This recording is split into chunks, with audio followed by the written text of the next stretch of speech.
What the hell are you doing? Oh, fuck. What the fuck are you doing in my house? Oh, I'm sorry. You wanted to play some D&D, right? Oh, no. Okay. So you want to be the DM then? All right, let me just fix myself up here, and you can take a seat right over there. Oh, you don't know how to be the DM. Alrighty then. Well, take a seat right over there, my child. And I will explain to you exactly how to become a DM.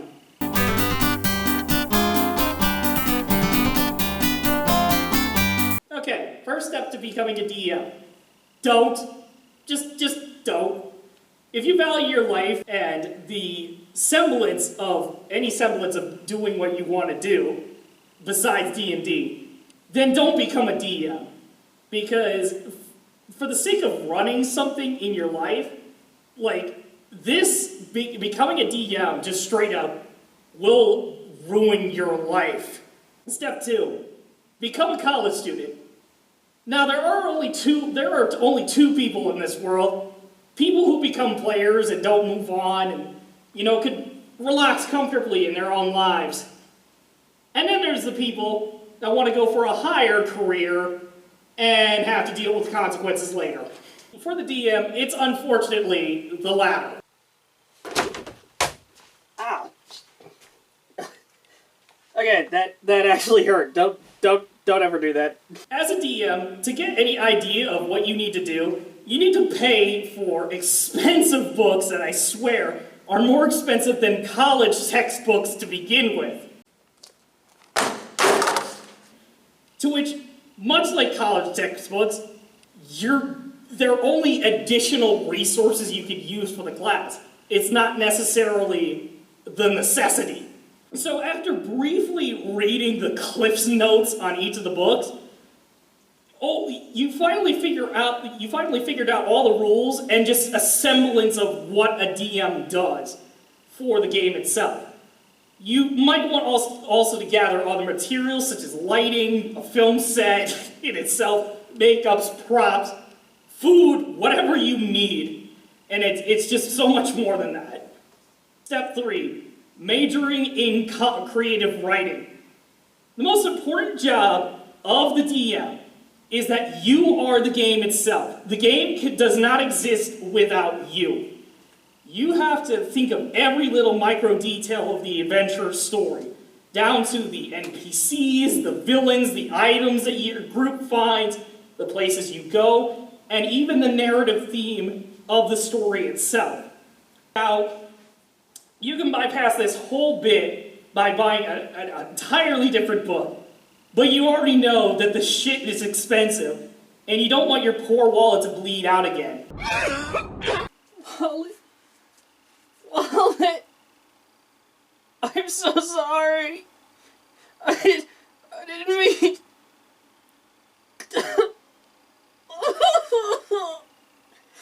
I didn't mean to make you bleed again.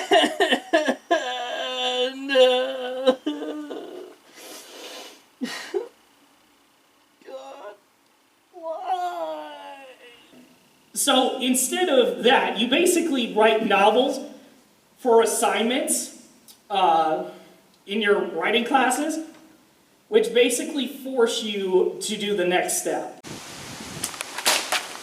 Yeah, that's really it. If you're writing huge novels that are like 200 some odd pages long, which are due in a week, but you keep feeling that your words are not good enough, or you keep yourself awake at night just for the sole fact that your book could be rated in the middle of the night, you keep working on it. As for trying to do anything else, you can't. You can't get this off your mind, and it's the fact that you only have 3 pages done out of the 200 pages that are due, and this thing is like due tomorrow. So you basically have to tell everyone else to fuck off and let you finish your novel for tomorrow.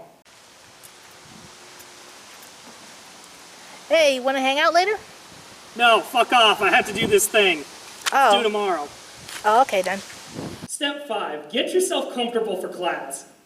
Okay, so now it's finally game day. You gather the wings, the beer, and your buds, and you can finally relax knowing that while you run the game, everything will go as perfectly as you imagined it. Oh god, I have to do 15. 15 It's what? D12s. Oh no! Wait, what? Alright. Get ready to count. Okay. 15 minutes later. What the fuck? Was that 15? At least you were recording. How many was that? Was that 15 or no? I wasn't really counting. I don't even know. Oh, you gave Canada too much power. Is he dead yet? So,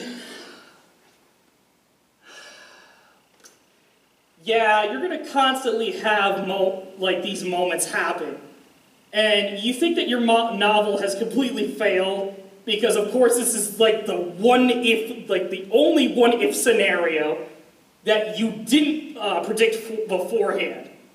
However, not to fear, my friend, and take a lesson from Buck from Ice Age 3. Rule number 5 says you can ignore rule number 2 if there's a female involved, or possibly a cute dog.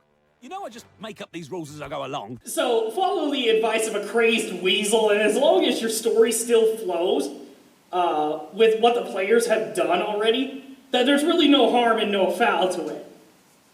And finally, step 6. Get to know your fellow classmates. Now, I'm sure that most of you are going to be playing D&D with your friends, and it's only going to be natural that they constantly keep doing step 5 many times over just to intentionally piss you off. But the biggest thing I have to take away from being a DM for the past 7 years of my existence is that making friends is the most important part of the game. Hell, Dungeons and Dragons in itself was just created by a group of nerds who wanted to create a fantasy adventure type game where they could basically do whatever the fuck they wanted to do for the story.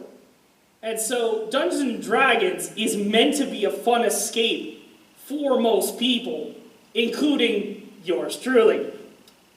So, in order for the other steps I have already discussed to not be such a fucking pain in the ass, you simply have to talk to your players. Get to know their characters and their backstories and what they want out of the story. And then you have to then in turn tell the players themselves, like, okay, this is how I want my novel to run, and so I'll work around all your characters and whatnot, so that you don't constantly keep doing step 5 so often. So even after you keep failing each assignment, because trust me, you will, you can always take lessons from previous novels to make it better and to continue to get further to know your classmates, in which, you know, you'll be graduating with them at the same time.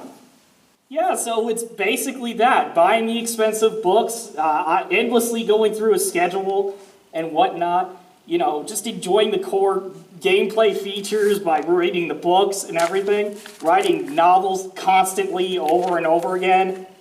And, you know, the simplest fact is just making friends along the way and simply just, you know, talking to the people at the table so that, you know, your novel's not a complete fucking failure at this point. Because I've read and written enough novels to know better, trust me. So, now that you know all that, I'm going to move all my stuff out of the way here and let you do what you need to do. Wait, where are you going?